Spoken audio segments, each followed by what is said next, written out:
Okay, good morning and welcome to Yeshiva YouTube, Iyun with Benzion. We're doing Kesubos daf Gimel number 43. Most of this daf talks about a machlokes, Amoraim. Uh, when a father dies, uh, he has an estate he leaves over, so only his sons inherit him according to the Torah. The daughters don't inherit their father. However, the daughters, if there's only daughters, then they might inherit him, right? No slavchad, right? It talks about that. I think Rabbi Basra talks about that. That's no slavchad. But if he has sons, even one son, his son inherits the entire estate. There's 10 daughters. He has to. He has a huge mansion, $15 million mansion. He inherits the whole mansion, but he still has to, child support. You have sister support. You gotta pay for their basic needs, I guess, for rent for them, or for their food, or for their handbags, whatever they need. I guess it's hard to describe what exactly they need or what they want. Wants considered needs. He has to support them, basically. Whatever the father would do, so the brothers have to do for their sisters. Now, in turn, because they're supporting their sisters, if she goes and gets a job, right? She gets a job as an artist. I don't know. She's making paintings. She's selling them on Etsy, online. She has an e-commerce business. So the brothers are entitled to that money. Are they entitled to that? At least up until the value of what they're supporting her with. Let's say they're paying her $1,000 a month to support her.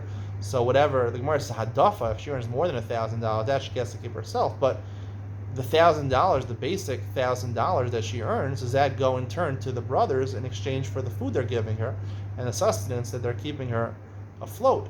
Do they get paid back for that? So we know by a father, right? If he chooses, he doesn't have to support his daughters until after the age of 6. You really don't have to support your kids. A father, if he didn't, the Gemara is going to say that. It's kind of crazy. The father doesn't have to support them. However, the father is zocha in the Maaseh Yadayim of his daughter. He's zocha not only in the Maaseh Yadayim, he's also zocha in Hadaf for the actual profits as a nara and aktana until the age of 12 and 6 months. Even which is a nara, he gets her Maaseh Yadayim.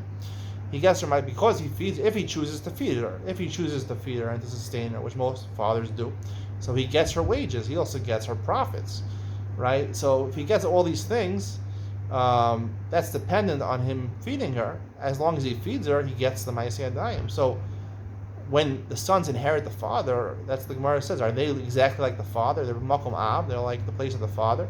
So they feed her. So therefore they get her wages also. Or do we say that the brothers are not exactly like the father, and she gets to keep the wages? They have to feed her, and she gets to keep whatever money she earns herself. It's Machlokas Rav Sheshes and Rav. We pass like Rav Sheshes says that just like an almana, right, a widow, whatever she makes goes to the sons that are sustaining her from the state of the father. So to a daughter also, she has to give her wages to the brothers. Rav, who Paskin says no, she doesn't have to give. And the reason the Gemara says, it brings a brisa on the bottom of Mem Gimel Mem Aleph, is nachaltem osam v'neichem achareichem. It says by avodim knainim osam livneichem. You only give over your avodim knainim to yourself. No b'noseichem livneichem. You don't inherit. You don't pass over inheritance of your daughters to your sons. What does that mean? Magid she'inadam morish chus bito lebno.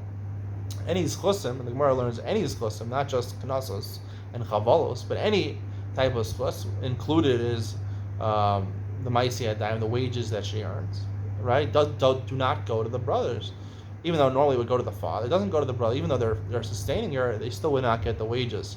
Now, what's the underlying machlokas between Rav Sheshes and Rav? That's the makor, that's the source. But what are they arguing about? So I like to explain it like this: that we learn that the father, he has certain rights to his daughter. If he can mekadesh his daughter as a young daughter before she's a bogeres, he could. He gets the Maaseh Yadayim. So in a sense, he doesn't own the goof of the daughter. I wouldn't say he owns the goof. When a man is mekadesh, is ma'aris a woman, as kinyan goof or ishto kagufo. Ishto is like your own body. Maybe you have a kinyan goof in your wife. Avodim knainim, you have a kinyan goof. But in your daughter, I don't think you have a kinyan goof, because after you ma'aris your daughter, right? I think it just means basically if you feed her, right? So then you have you get her wages. You can decide. You're the one who's deciding. So I would call that reshus. Reshus means that she's in the domain of you. She lives in your house. She's in your domain. You don't own her physical body, But you own a domain, you have domains, therefore you have the rights. Domain gives you rishus literally means permission. It gives you the rights. You can decide, if I want to feed her, I get her wages and I get her profits. If I don't want to feed her, then I won't get her wages, I won't get her profits, right? If she owned the goof of the girl, then maybe he gets whatever he wants. He can, like an Eved Kaini, I can say, I'm not going to feed you, and you still have to work for me. You can't say that by the daughter. So he doesn't own a goof. However, you could say that he has domain over his daughter. He has the rishus over his daughter, and therefore he gets the kesef kedushin, right? The Gemara learns kedushin, gets the kesef kedushin, Makadish his daughter as a katana, or a nara, he would get the kesef kedushin. So basically, that's what the father owns. This Bryce is telling you that when the father leaves on an inheritance and the daughters get sustained by the brothers, I'm not going to say, we wouldn't say that the brothers, she's in the daughter, their sisters are in the rishus of their brother. That's what the Bryce is telling you. The daughters are not in the rishus, they're not in the domain of the brothers. The fact that and what's the proof to that? The proof to that is they don't have rishus, they don't have the permission to say, we won't, we can't, we don't want to feed you, right? The father just can say, he doesn't have technically, he doesn't have to feed his daughters. He doesn't have to, according to halacha. But the brothers have to in his zona. She's in his zona bena'achin, and if there's a meager estate, right, the sustenance they still have to give to the daughters, and the banim, like the Gemara says, they have to go and then beg for food. They're obligated to sustain the sisters no matter what. They don't have the right to say, we don't want to feed you, and you'll work for your wages, or you'll go beg on the doors. They don't have the right to say that. Because they don't have the right to say that, then it's not called reshus. It's not their permission. They're not even reshuso, right? The only discussion is whether they have a right, a schus, to the ma'aseh yadayim. That's what the Brisa says. Ein adam moris schus bito lebno. You might think maybe they don't have the right to say that, but as long as they're obligated to sustain their sisters, maybe they should have a schus, a right. A schus is not reshus. A schus is a right to the money. If they in fact feed them, then they can get their ma'aseh yadayim, and that's what the Brisa says.